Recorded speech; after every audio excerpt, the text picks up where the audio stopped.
Bonjour à tous, dans cette vidéo on va corriger ensemble un exercice sur les diagrammes potentiel pH qui s'appelle diagramme potentiel pH du fer. Donc on nous donne ici un diagramme composé de 5 domaines, on va essayer de placer les espèces et ensuite de déterminer différents points sur ce diagramme. Donc le fer ici appartient à différentes espèces, on a le fer solide, le Fe2+, le Fe3+, l'hydroxyde de fer 2, FeOH2, l'hydroxyde de fer 3, FeOH3. Et donc pour classer les espèces, la méthode, je vous la rappelle, on commence par déterminer le nombre d'oxydations de chaque édifice. Donc le nombre d'oxydations pour le fer solide, c'est 0. Pour le fer Fe2+, c'est plus 2. Pour le fer Fe3+, c'est plus 3. Ce sont des édifices monoatomiques, donc c'est très simple. Pour les deux autres, je vous rappelle qu'on prend conventionnellement comme nombre d'oxydation de l'oxygène moins 2, sauf cas particulier, et le nombre d'oxydation de l'hydrogène plus 1, également sauf cas particulier. Ce qui fait que le nombre d'oxydation d'un groupement OH est en moyenne de moins 1. Et comme la somme des nombres d'oxydation, pour ceux qui ne se rappellent plus, la somme des nombres d'oxydation est égale à la charge de l'édifice, eh bien, on peut déterminer que le nombre d'oxydation du fer dans FeOH2, c'est plus 2, et du fer dans FeOH3, c'est plus 3. Ce qui m'amène à un premier tri de mes espèces, que j'appelle le tri vertical, pour lequel je classe les espèces par nombre d'oxydation croissant, puisque vous savez que plus le potentiel est grand, plus une espèce est oxydée. Et donc je viens placer mes différentes espèces.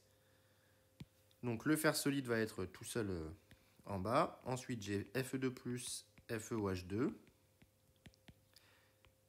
Et enfin Fe3+, FeOH3. Il ne reste plus qu'à classer les espèces horizontalement. Et donc on sait qu'à potentiel fixé, eh bien on classe les espèces par basicité croissante. Et donc ici, FeOH2, par exemple, a besoin pour être créé, c'est un précipité, on a besoin de 2H- pour le créer. Donc le FeOH2 va être plus basique, entre guillemets, que Fe2+, hein, puisqu'il a besoin de Fe2+, donc il existe en milieu plus basique. Il a besoin de 2H- que Fe2+, et on peut faire le même raisonnement pour FeOH3, si bien qu'on peut maintenant classer nos espèces dans cette ébauche de diagramme. Donc finalement, si on résume, on a le fer solide qui est en bas. Au-dessus, on a l'ion Fe2+, avec l'hydroxyde de fer 2 à côté, FeOH2. Et enfin, en haut, on a l'ion Fe3+, avec l'hydroxyde de fer 3 à côté. Partout où ce sont des solides, ce sont ce qu'on appelle les domaines d'existence, et là où ce sont les ions, ce sont des domaines de prédominance. Donc on me demande de calculer les coordonnées des points A et C. Donc on va faire ça. Donc j'ai besoin de connaître le potentiel du point A et le pH du point A. Si ça veut bien, voilà. Et même chose pour le point C, EC et pHC. Donc on y va. On va regarder la frontière entre Fe3+, premièrement, et Fe2+, qui va pouvoir me donner le potentiel du point A. Donc on a la demi-équation ici qui est tout simplement Fe3+ plus électron égale à Fe2+. Donc le potentiel de Nernst me dit que E est égal au potentiel standard E rond plus 0,06 log de Fe3+ sur Fe2+. Et enfin, on va utiliser le fait qu'à la frontière, par convention, on a égalité des concentrations.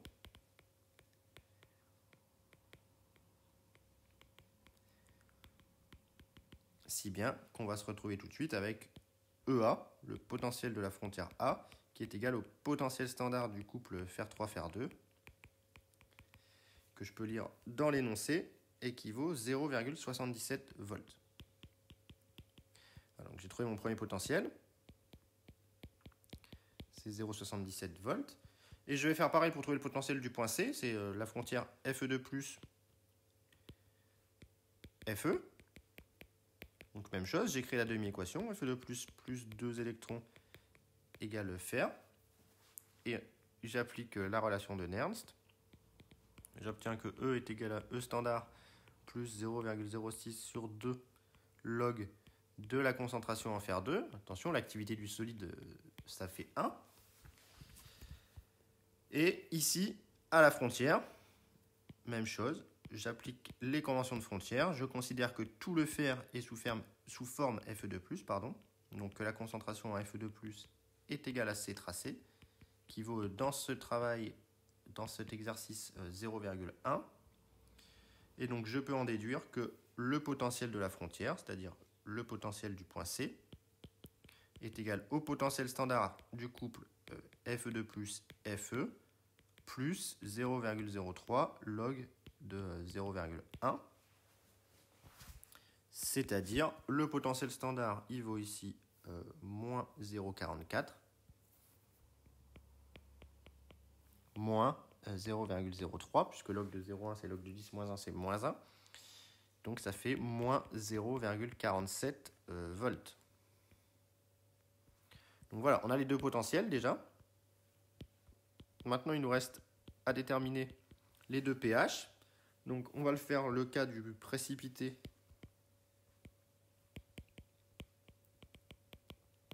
FeOH3. Donc on a la réaction de précipitation qui s'écrit Fe3 plus 3HO- égale FeOH3. Et à la frontière, la frontière correspond à la limite de précipitation.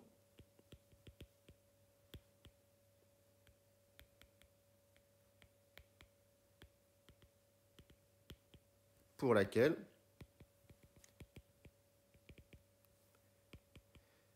eh bien, la concentration en fer 3 va être égale à la concentration de tracé, puisque lorsqu'on est à la frontière, c'est le début de la précipitation, donc tout le fer est encore sous forme Fe3+. Je vous rappelle que dans le sens de la précipitation, la constante d'équilibre, c'est 1 sur Ks, alors que dans le sens de la dissolution, la constante d'équilibre, c'est Ks. Donc finalement, on a que 1 sur Ks est égal à 1 sur Fe3+, qu'on va prendre égal à C tracé, fois H- au cube. Et H- au cube, je vais faire apparaître H3O+ au cube en multipliant par H3O+ au cube sur H3O+ au cube. Donc la concentration en fer 3, on a dit que c'était C tracé, en vertu de ce qu'on a fait juste avant. Et il va rester Ke cube, qui va apparaître quand je multiplie par H3O+ au cube. Donc j'en déduis que H3O+ est égal à Ke cube. Bon, H3O+ cube, je vais laisser au cube pour l'instant, pardon, Ke cube fois C tracé sur le Ks. Et donc, en passant à moins log, je vais obtenir que 3pH est égal à 3pKe moins pKs plus PC tracé. Et donc, que pH est égal à pKe plus 1 tiers de le potentiel de la concentration de tracé moins pKs. Le potentiel de la concentration de tracé, c'est moins log de la concentration de tracé, donc c'est 1. Le pKs, ici, il vaut, dans cet exercice, pour le fer 3, 37.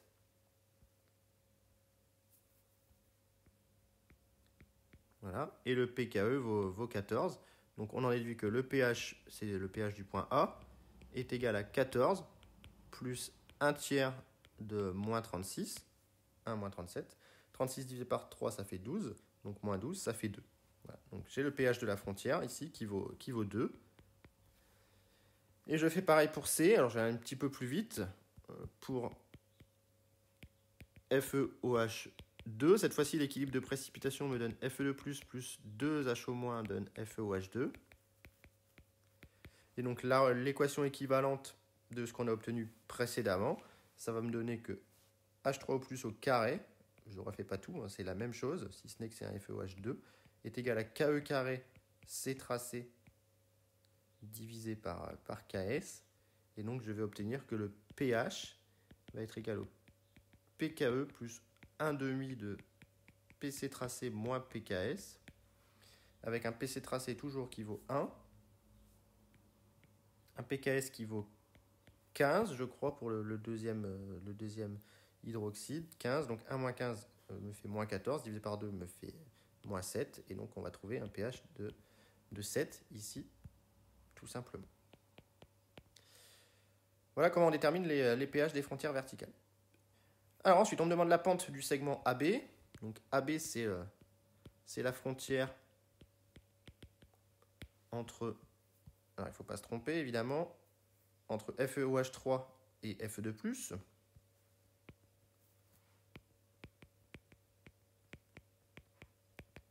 Donc on commence par écrire la demi-équation.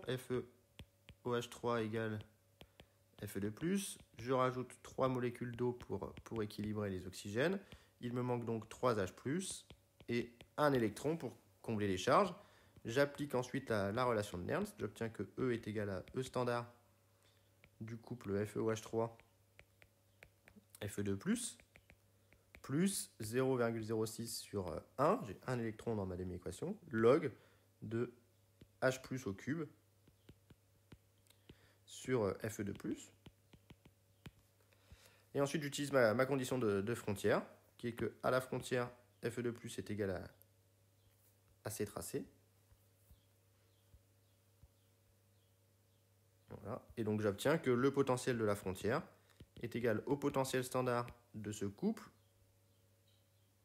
moins 0,06 log de C tracé, plus 0,18 log de la concentration en H+, et le log de la concentration en H+, c'est rien d'autre que moins pH. Donc j'obtiens que le potentiel de la frontière, c'est égal à potentiel standard moins 0,06 log de C tracé, moins 0,18 pH. Et donc je peux venir identifier la pente ici. On a donc une pente de moins 0,18 volts par unité de pH. C'est pour ça que c'est la pente la plus forte ici sur ce diagramme, puisque on a une pente de moins 0,18. Par exemple, pour le diagramme de l'eau, on a des pentes de moins 0,06. En question 4, on me dit qu'on fixe le pH à 1 volt, à 1,65 et le potentiel à 1 volt. Donc ici, en Q4, je vais être plus grand que les 0,77 et plus petit que 2. Donc je vais être à peu près ici. Alors, je vais recopier mon diagramme. Un petit peu plus clair. Voilà. Donc en question 4, eh bien, je vais me situer, je vais remonter un petit peu le Fe3+. Je vais me situer ici. Donc je vais l'appeler 4, ce point de la question 4. Et en question 5, j'ai un potentiel qui par contre vaut moins 0,47 et un pH de 5. Donc moins 0,47, c'est ça que j'ai dit. Et un pH de 5, donc on va être sur la frontière tout simplement ici, à peu près ici, en question 5. Donc en question 4, eh bien, on est dans le domaine de prédominance de Fe3+.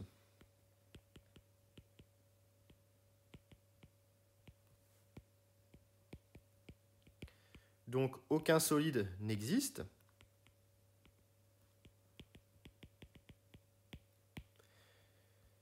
Simplement, et on a évidemment la concentration en Fe3+, qui est plus grande que la concentration en Fe2+, puisque je suis à un potentiel plus grand que le potentiel de la frontière. On a en effet le potentiel qui nous est donné, qui est de 1 volt. On a en effet E égale E rond plus 0,06 log de la concentration en Fe3+, divisé par la concentration en Fe2+, avec E qui vaut 1 ici, E standard qui vaut 0,77. Donc on se retrouve avec 1 moins 0,77, ça fait 0,23. 0,23 divisé par 0,06, on se retrouve en effet avec 4 égale log de la concentration en Fe3+, sur Fe2+, à peu près 4. Donc on est dans une situation pour laquelle la concentration en Fe3+ est égale à 10 puissance 4 fois plus grande que la concentration en Fe2+, hein, donc évidemment que Fe3+, est majoritaire. Alors qu'en question 5, on est sur la frontière d'existence du solide. On est sur la frontière Fe2+, Fe, donc on est en limite d'existence de Fe solide. De nouveau, FeOH3 et FeOH2 n'existent pas. Et cette fois-ci, la concentration en Fe2+, est évidemment largement plus grande que celle en Fe3+. On est très loin de la frontière. Et donc la concentration en Fe3+, est à peu près égale à C tracé. Alors qu'au-dessus, c'était la concentration en Fe3+, qui était à peu près égale à C tracé. Donc voilà pour cet exercice d'utilisation et de lecture d'un diagramme potentiel pH. J'ai essayé d'être assez clair, de bien expliquer comment placer les espèces, comment trouver les frontières verticales, comment trouver les frontières horizontales. Si jamais c'est toujours pas clair, n'hésitez pas à mettre des questions en commentaire, j'essaierai d'y répondre. Bonne journée.